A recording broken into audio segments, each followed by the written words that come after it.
नमस्कार दर्शक बंधु आज हेउछि एप्रिल मास 10 तारिख गुरुवार। आज दिन जाकर 20टी गुरुत्वपूर्ण खबर उपरे आसंतु नजर पकाइबा। ता पूर्वरु आपण मानक भल पाइबा स्वरूप गोटे गोटे लाइक एवं सब्सक्राइब निश्चय करिवे। तेबे चलंतु संपूर्ण खबर उपरे नजर पकाइबा। आजिर प्रथम खबर एणिकी आधार कार्ड बदଳରେ व्यवहार हेबा आधार आप लॉन्च हैला नुआ आधार आप एणिकी आ नेबाको पडिबनी आधार कार्ड रो फोटोकॉपी। डिजिटल इंडिया आडे को केंद्र सरकारंकर आउ एक बड़ पदक्षेप एणिकी आधार कार्ड बदଳରେ व्यवहार हेबा आधार आप।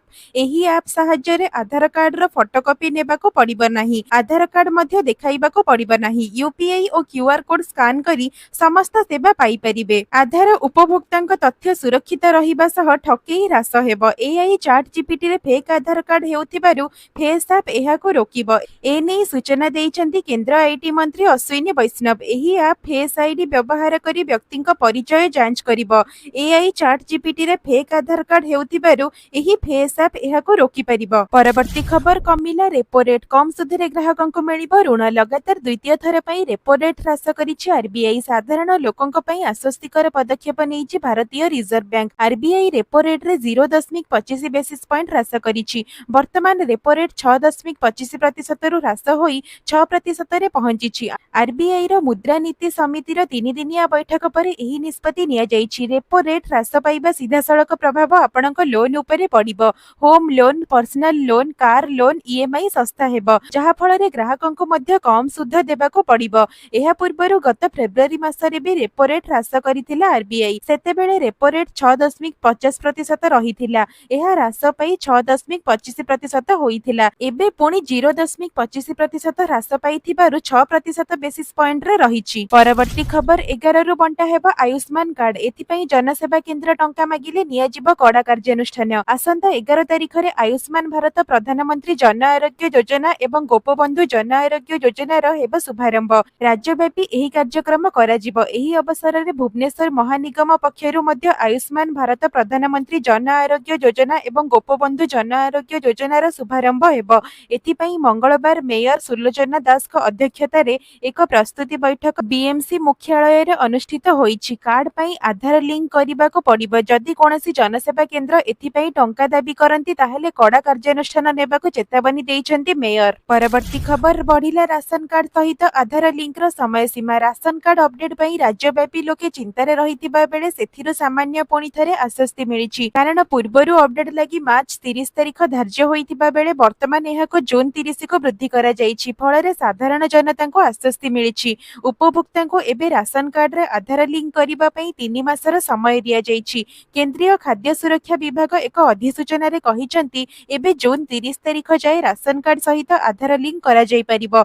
मार्च 31 तारिख जाय राशन कार्ड रे ई केवाईसी अपडेट पई डेडलाइन रहिथिला। एहा परे राष्ट्रीय खाद्य सुरक्षा अधिनियम अंतर्गत कार्ड रे थिबा समस्त व्यक्तिंक ई केवाईसी कराइबा बाध्यतामूलक करा जाइछि। तेणु एहाको आखि आगरे रखी डेडलाइन को जून 30 जाय बढ़ाई दिया जाइछि। परवर्ती खबर सुभद्रा को नै उपमुख्यमंत्री बड़ सूचना। एप्रिल 22 और 23 तारिख रे मिलिबो सुभद्रा टंका। सर्भे परे योग्य हिताधिकारी को टंका मिलिबो। सुभद्रा योजना रो बाद पडिचंती 1,70,000 हिताधिकारी। जेउ हिताधिकारी टंका पाई नाहंती सेमानका अकाउंट को आसीबो टंका। सुभद्रा योजना रे 1,65,877 जन महिला प्रथम किस्ती पाइछंती।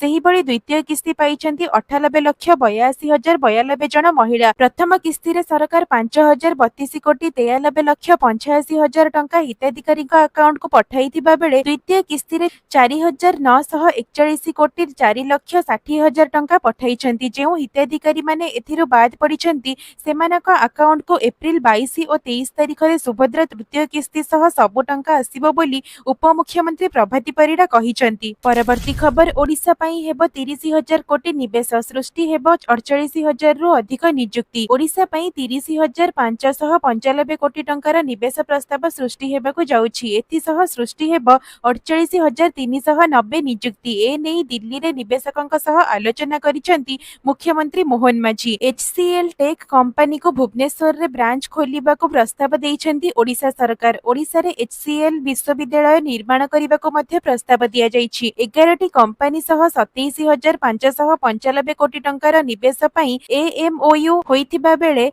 अन्य 14 कंपनी सह 3,000 कोटी रो निवेश पई चुक्ति होइछि। निवेशकंक पुंजी पई ओडिशा को आकृष्ट करिबाकु मुख्यमंत्री मोहन ମାଝୀ ଏବେ ଦିଲ୍ଲୀ ଗସ୍ତରେ ଅଛନ୍ତି। ପରବର୍ତ୍ତୀ ଖବର ରାଜ୍ୟରେ ବଦଳିଲା ପାଗ, ତାତିରୁ ମିଳିବ ଆଶ୍ୱସ୍ତି, ଅସହ୍ୟ ତାତିରୁ ମିଳିବ ଆଶ୍ୱସ୍ତି। ଏପ୍ରିଲ 12 ଯାଏ କାଳବୈଶାଖୀ ବର୍ଷା, ବଙ୍ଗୋପସାଗରରେ ସ୍ପଷ୍ଟ ଲଘୁଚାପ ଘନୀଭୂତ ହୋଇ ସ୍ପଷ୍ଟ ଚିହ୍ନିତ ଲଘୁଚାପର ରୂପ ନେଇଛି। ଆଗାମୀ 24 ଘଣ୍ଟା ଯାଏ ସ୍ପଷ୍ଟ ଚିହ୍ନିତ ଲଘୁଚାପ ତୀବ୍ରତା ବଜାୟ ରଖିବା ସହ ପଶ୍ଚିମ କେନ୍ଦ୍ରୀୟ ବଙ୍ଗୋପସାଗରରେ ଉତ୍ତର ପଶ୍ଚିମ ଦିଗରେ ଗତି କରିବାର ସମ୍ଭାବନା ରହିଛି। ପରବର୍ତ୍ତୀ 24 ଘଣ୍ଟାରେ ଦିଗ ବଦଳାଇ ଉତ୍ତର ପୂର୍ବ ଦିଗରେ ଗତି କରି କେନ୍ଦ୍ରୀୟ ବଙ୍ଗୋପସାଗରରେ ଧୀରେ ଧୀରେ ଦୁର୍ବଳ ହେବ। ଆସନ୍ତା 24 ଘଣ୍ଟାରେ ତାପମାତ୍ରା 2ରୁ 3 ଡିଗ୍ରୀ ହ୍ରାସ ପାଇବ ବୋଲି ପୂର୍ବାନୁମାନ କରିଛି ପାଣିପାଗ କେନ୍ଦ୍ର। ଏପଟେ ଉପକୂଳ ଓଡ଼ିଶାରେ କାଳବୈଶାଖୀ ବର୍ଷା ନେଇ ପୂର୍ବାନୁମାନ କରିଛି ପାଣିପାଗ କେନ୍ଦ୍ର। ଆଜିଠୁ 12 ତାରିଖ ଯାଏ ଉପକୂଳ ଓଡ଼ିଶା ସମେତ ରାଜ୍ୟର ବିଭିନ୍ନ ଅଞ୍ଚଳରେ କାଳବୈଶାଖୀ ବର୍ଷା ନେଇ 18 ଜିଲ୍ଲାକୁ ୟେଲୋ ୱାର୍ଣ୍ଣିଂ ଜାରି କରାଯାଇଛି। ବର୍ଷା ସହ ଘଣ୍ଟା ପ୍ରତି 40ରୁ 50 କିଲୋମିଟର ବେଗରେ ପବନ ବହିବାର ସମ୍ଭାବନା ରହିଛି। ପରବର୍ତ୍ତୀ ଖବର ଏଣିକି ଔଷଧ ଦୋକାନରେ ଦେଇ ହେବନି ଇଞ୍ଜେକ୍ସନ, ଉଲ୍ଲଂଘନ କଲେ ହେବ ଦୃଢ଼ କାର୍ଯ୍ୟାନୁଷ୍ଠାନ। ରାଜ୍ୟର ଔଷଧ ଦୋକାନରେ ରୋଗୀମାନଙ୍କୁ ଇଞ୍ଜେକ୍ସନ ଦିଆଯିବାକୁ ନେଇ ରାଜ୍ୟ ସରକାର ଚିନ୍ତା ପ୍ରକଟ କରିଛନ୍ତି। ଔଷଧ ଦୋକାନୀଙ୍କୁ ଏହି ଅଭ୍ୟାସ ବନ୍ଦ କରିବାକୁ କୁହାଯାଇଛି। ଏହା ନହେଲେ ଉଲ୍ଲଂଘନକାରୀଙ୍କ ବିରୋଧରେ ଦୃଢ଼ କାର୍ଯ୍ୟାନୁଷ୍ଠାନ ନିଆଯିବ।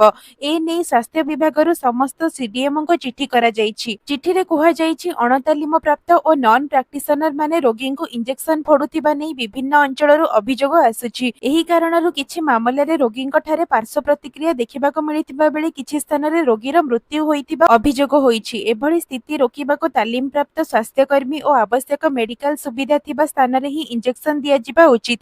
ଏହା ଫଳରେ କୌଣସି ପାର୍ଶ୍ୱ ପ୍ରତିକ୍ରିୟାର ସାଙ୍ଗେ ସାଙ୍ଗେ ମୁକାବିଲା କରାଯାଇପାରିବ। ଜିଲ୍ଲା ସ୍ତରରେ ଏଭଳି ଔଷଧ ଦୋକାନ ଗୁଡ଼ିକର ଯାଞ୍ଚ ସହ ସେମାନଙ୍କୁ ଏଭଳି କାର୍ଯ୍ୟରୁ ବିରତ କରିବା ଲାଗି ସିଡିଏମଓ ପଦକ୍ଷେପ ନିଅନ୍ତୁ ବୋଲି ଚିଠିରେ କୁହାଯାଇଛି। ପରବର୍ତ୍ତୀ ଖବର ଓଡ଼ିଶାରେ ହେବ ଶକ୍ତି କରିଡର, ଗଞ୍ଜାମ ଜିଲ୍ଲାର ଅଧିଷ୍ଠାତ୍ରୀ ଦେବୀ ମା ତାରାତାରିଣୀ ଶକ୍ତିପୀଠର ପରିଦର୍ଶନ କରି ବିଭିନ୍ନ ଉନ୍ନତିମୂଳକ ପ୍ରକଳ୍ପ ଗୁଡ଼ିକର ସମୀକ୍ଷା କରିଛନ୍ତି ଉପମୁଖ୍ୟମନ୍ତ୍ରୀ।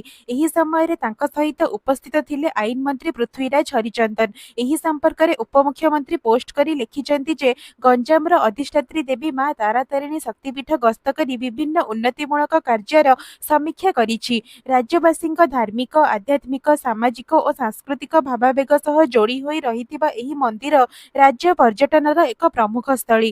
ସମସ୍ତ ଶକ୍ତିପୀଠରେ ସମନ୍ୱୟ ରଖାଯିବ। ଏହି ଶକ୍ତି କରିଡର ସମ୍ପର୍କରେ ଖୁବ୍ ଶୀଘ୍ର ରାଜ୍ୟ ସରକାରଙ୍କ ପକ୍ଷରୁ ଘୋଷଣା କରାଯିବ। ପରବର୍ତ୍ତୀ ଖବର ଇପିଏଫ୍ଓ ସଦସ୍ୟଙ୍କ ପାଇଁ ଖୁସି ଖବର, ଏବେ କେବଳ ମୁହଁ ଦେଖାଇଲେ ଜେନେରେଟ ହେବ ୟୁଏଏନ୍ ନମ୍ବର। କର୍ମଚାରୀ ଭବିଷ୍ୟ ନିଧି ପାଣ୍ଠି ସଂଗଠନ ବା ଇପିଏଫ୍ଓ ଅଧୀନରେ ଆସୁଥିବା କର୍ମଚାରୀଙ୍କ ପାଇଁ ସରକାର ଆଉ ଏକ ଖୁସି ଖବର ଘୋଷଣା କରିଛନ୍ତି। କେନ୍ଦ୍ର ଶ୍ରମ ମନ୍ତ୍ରୀ ମନସୁଖ ମାଣ୍ଡବ୍ୟ କହିଛନ୍ତି ଯେ କର୍ମଚାରୀ ଭବିଷ୍ୟ ନିଧି ପାଣ୍ଠି ବା ଇପିଏଫ୍ଓର ସାମାଜିକ ସୁରକ୍ଷା ଯୋଜନା ଅଧୀନରେ ଆବୃତ କର୍ମଚାରୀମାନେ ଏବେ କେବଳ ସେମାନଙ୍କର ମୁହଁ ଚିହ୍ନଟ ପ୍ରମାଣପତ୍ର ଦାଖଲ କରି universal provident fund account number ବା ୟୁଏଏନ୍ ସମ୍ପର୍କିତ ସେବା ପାଇପାରିବେ।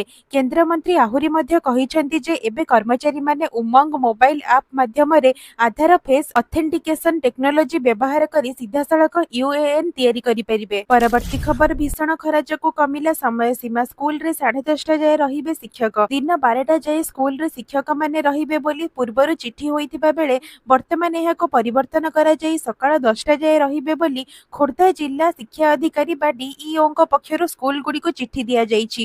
ଏହା କେବଳ ଖୋର୍ଦ୍ଧା ଜିଲ୍ଲା ପାଇଁ ଲାଗୁ ହୋଇଛି। ଜିଲ୍ଲାରେ ଥିବା ସମସ୍ତ ସ୍କୁଲର ଶିକ୍ଷକମାନେ ସକାଳ 6:30ରୁ 10:30 ଯାଏ ରହିବେ।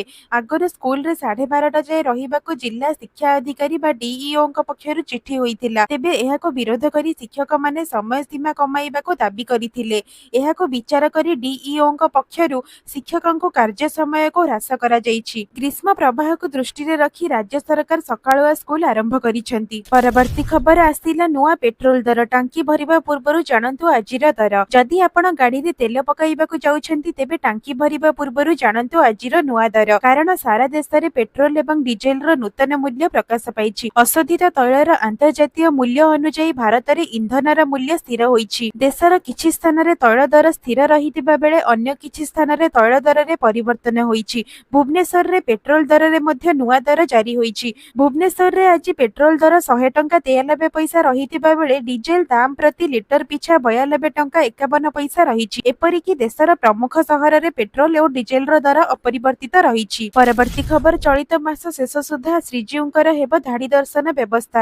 ଏ ନେଇ ସୂଚନା ଦେଲେ ଆଇନ ମନ୍ତ୍ରୀ ପୃଥ୍ୱୀରାଜ ହରିଚନ୍ଦନ। ଚଳିତ ସପ୍ତାହରେ ଶ୍ରୀମନ୍ଦିରର ପରିଚାଳନା କମିଟି ଗଠନ ହେବ। ପରିଚାଳନା କମିଟିର ପ୍ରସ୍ତାବ ଓ ସରକାରଙ୍କ ଅନୁମତି ପରେ ହୁଣ୍ଡି ସ୍ଥାନାନ୍ତର ହୋଇ ଶ୍ରୀମନ୍ଦିର ଶ୍ରୀମନ୍ଦିରରେ ଧାଡି ଦର୍ଶନ ବ୍ୟବସ୍ଥା ଆରମ୍ଭ ହେବ ବୋଲି ମନ୍ତ୍ରୀ ଶ୍ରୀ ହରିଚନ୍ଦନ କହିଛନ୍ତି।